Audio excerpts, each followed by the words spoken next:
Yvon Tramvoise, bonsoir. Bonsoir. Bienvenue à la librairie Dialogue où vous venez ce soir accompagné de Béatrice Lebel et de André Rousseau nous parler de votre publication Requiem pour le catholicisme breton, point d'interrogation, publié au CRBC. Alors tout d'abord, est-ce que vous pouvez nous expliquer ce titre qui peut paraître en effet un peu provocateur ? Oui, alors il est volontairement provocateur. Il est fait pour qu'on parle un peu d'un phénomène qui nous a beaucoup intéressés, les 13 auteurs que nous sommes dans cet ouvrage. Notre question était de savoir que devient le catholicisme dans son rapport à la Bretagne. C'est-à-dire que lorsqu'on dit Requiem pour le catholicisme breton, d'abord au moins un point d'interrogation, on s'interroge, et on dit bien que c'est le catholicisme breton qui nous paraît menacé et non pas le catholicisme en général. On ne dit pas qu'il n'y a plus de catholiques en Bretagne, mais on a le sentiment qu'il y a une déconnexion qui est en train de se produire entre l'appartenance catholique et l'appartenance bretonne. Et que des choses qui semblaient autrefois immédiatement liées ne le sont plus.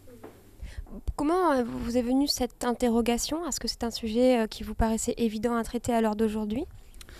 Alors c'est une démarche un peu à l'envers, si je puis dire, que nous avons faite. C'est-à-dire que nous sommes quelques-uns dans ce groupe d'auteurs à nous préoccuper depuis quelques années de faire une sorte d'état religieux de la Bretagne aujourd'hui.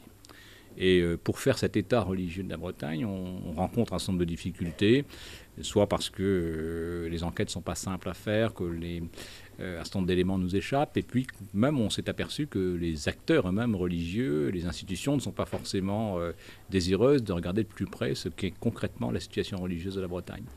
Et donc on s'est dit qu'une publication comme celle-là pourrait être justement un moyen de faire avancer le projet en montrant un certain nombre de problèmes qui nous apparaissent déjà d'après les données que l'on a.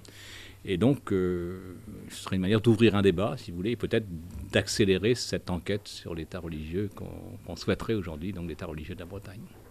Quelles étaient les grandes problématiques de départ ?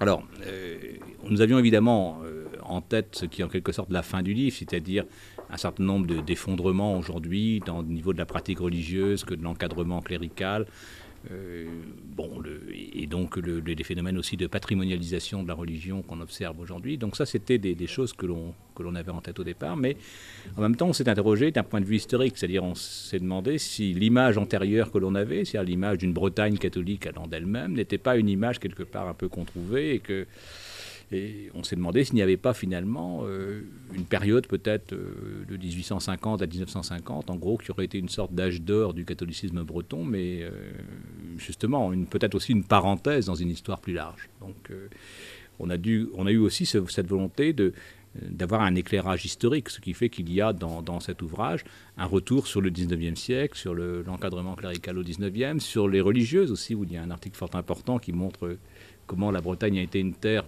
religieuse, à bonne sœur, comme on disait, mais plus tardivement qu'ailleurs, par exemple. Vous joignez dans votre équipe de chercheurs des sociologues, des historiens. Comment est-ce que vous avez travaillé tous ensemble ? Comment est-ce que ces enquêtes ont été menées ? Alors, d'abord, c'est un livre du Centre de recherche bretonne et celtique dont par définition, la vocation est d'être pluridisciplinaire. C'est quelque chose à quoi on tient beaucoup. Donc c'est vrai qu'on a surtout des historiens, mais aussi donc des sociologues, des gens qui sont plus aux marges de l'ethnologie aussi. Donc voilà, on a cette volonté d'approche pluridisciplinaire qui est fondamentale chez nous et qui est favorisée donc par l'existence de ce laboratoire. Alors, ceci dit, le Centre de recherche bretonne et celtique n'est pas la seule instance concernée.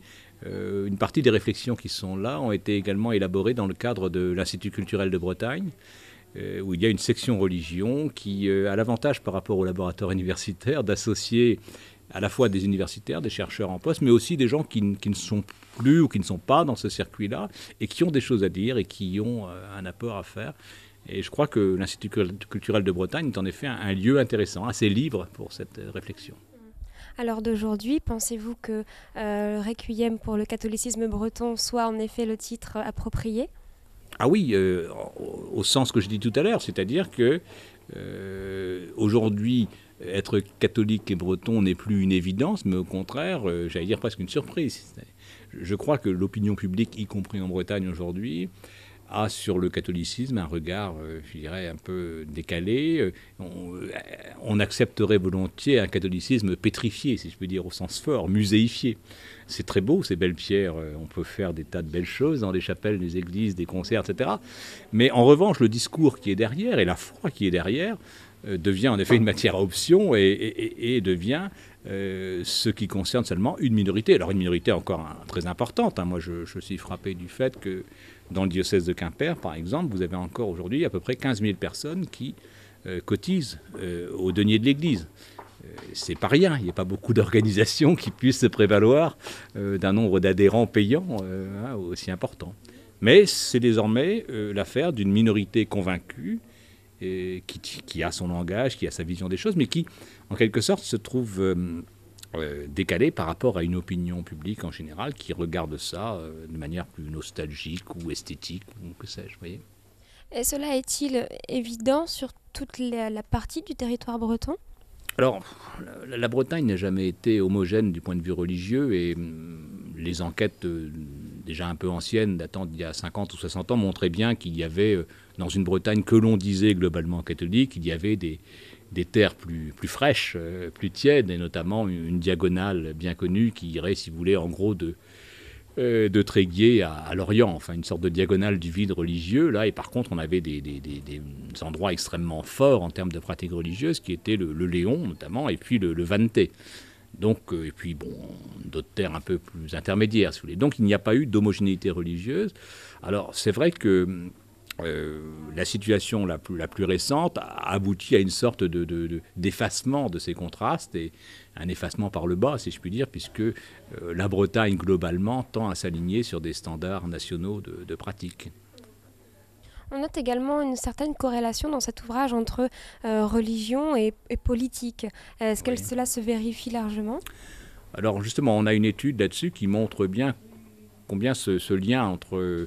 disons, pour dire vite, donc la religion et puis une certaine politique d'inspiration chrétienne qui, notamment, a donné quelque chose de très visible au lendemain de la Seconde Guerre mondiale dans le MRP, le Mouvement républicain populaire, la démocratie chrétienne, si vous voulez. Bien, ce lien-là a toujours été aussi compliqué, enfin, que les choses ne sont pas allées d'elles-mêmes et qu'il n'y a pas eu de véritable parti catholique, si vous voulez, dans la durée qui soit déterminant. En revanche, il y a eu des éléments de vote catholique qui ont surtout tendu à assurer en quelque sorte la défense des intérêts de l'Église, et notamment la question de l'école libre a toujours été un facteur, si vous voulez, de vote catholique. Défense de l'école libre, oui, ça pouvait jouer.